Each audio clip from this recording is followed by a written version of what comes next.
बनारस में एक बड़े धनवान सेठ रहते थे। वह भगवान विष्णु के परम भक्त थे और हमेशा सच बोला करते थे। एक बार जब भगवान विष्णु सेठ जी की प्रशंसा कर रहे थे, तभी माँ लक्ष्मी ने कहा, स्वामी, आप इस सेठ की इतनी प्रशंसा किया करते हैं, क्यों न आज उसकी परीक्षा ली जाए और जाना जाए कि क्या वह सचमुच इसके लायक है या नहीं।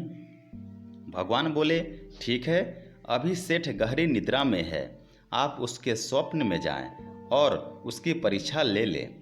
अगले ही क्षण सेठ जी को एक स्वप्न आया। स्वप्न में धन की देवी लक्ष्मी उसके सामने आई और बोली, हे मनुष्य, मैं धन की दात्री लक्ष्मी हूँ। सेठ जी को अपनी आंखों पर यकीन नहीं हुआ और बोले, हे माता, आपने साक्षात अपने दर्शन देकर मेरा जीवन धन्य कर दिया है। बताइए, मैं आपकी क्या सेवा कर सकता हूँ। क्या? कुछ नहीं, मैं तो बस इतना बताने आई हूँ कि मेरा स्वभाव चंचल है और वर्षों से तुम्हारे भवन में निवास करते करते मैं ऊब चुकी हूँ और यहाँ से जा रही हूँ। सेठ जी बोले, मेरा आपसे निवेदन है कि आप यहीं रहे, किंतु अगर आपको यहाँ अच्छा नहीं लग रहा है तो मैं भला आपको कैसे रोक सकता हूँ। आप अपनी इच्छा अनुसार जहाँ चाहे जा सकती हैं। और माँ लक्ष्मी उसके घर से चली गई। थोड़ी देर बाद वे रूप बदलकर पुनः सेठ के स्वप्न में यश के रूप में आई और बोली, सेठ, मुझे पहचान रहे हो? सेठ, नहीं महोदय, आपको नहीं पहचाना। यश, मैं यश हूँ, मैं ही तेरी कीर्ति और प्रसिद्धि का कारण हूँ। लेकिन अब मैं तुम्हारे साथ नहीं रहना चाहता, क्योंकि माँ लक्ष्मी यहाँ से चली गई है, अतः मेरा भी यहाँ कोई काम नहीं। सेठ, ठीक है, यदि आप भी जाना चाहते हैं तो वहीं सही। सेठ जी अभी भी स्वप्न में ही थे और उन्होंने देखा कि वह दरिद्र हो गए हैं और धीरे धीरे उनके सारे रिश्तेदार व मित्र भी उनसे दूर हो गए हैं। यहाँ तक कि जो लोग उनका गुणगान किया करते थे वो भी अब बुराई करने लगे हैं। कुछ और समय बीतने पर माँ लक्ष्मी धर्म का रूप धारण कर पुनः सेठ के स्वप्न में आई और बोली, मैं धर्म हूँ।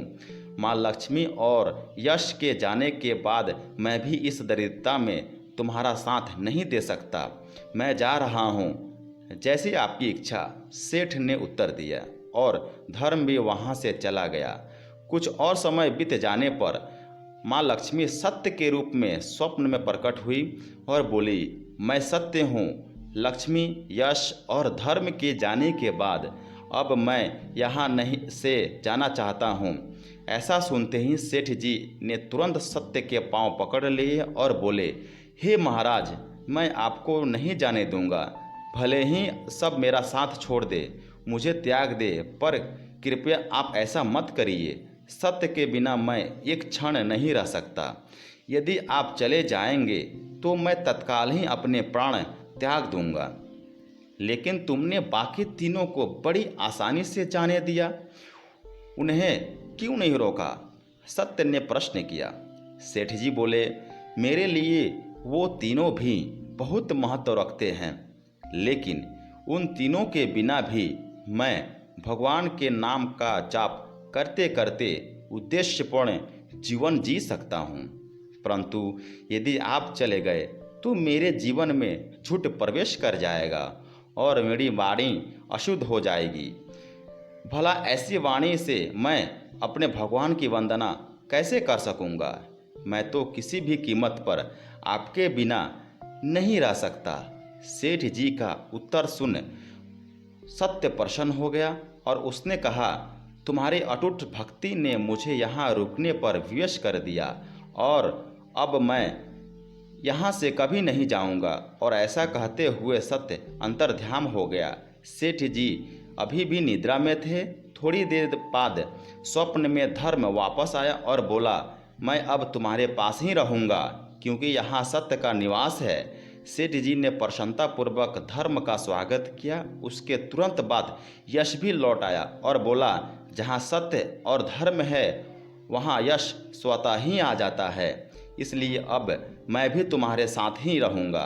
सेठ जी ने यश की भी स्वागत की और अंत में माँ लक्ष्मी आई। उन्हें देखते ही सेठ जी नतमस्तक होकर बोले, हे देवी, क्या आप भी पुनः मुझ पर कृपा करेंगी?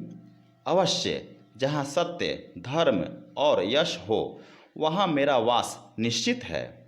माँ लक्ष्मी ने उत्तर दिया और यह सुनते ही सेठ जी की नींद खुल गई।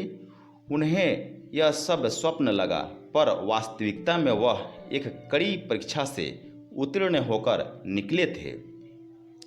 मित्रों, हमें भी हमेशा याद रखना चाहिए कि जहाँ सत्य का निवास होता है वहाँ यश, धर्म और लक्ष्मी का निवास स्वतः ही हो जाता है। सत्य है तो सिद्धि, प्रसिद्धि और समृद्धि है। Thank you.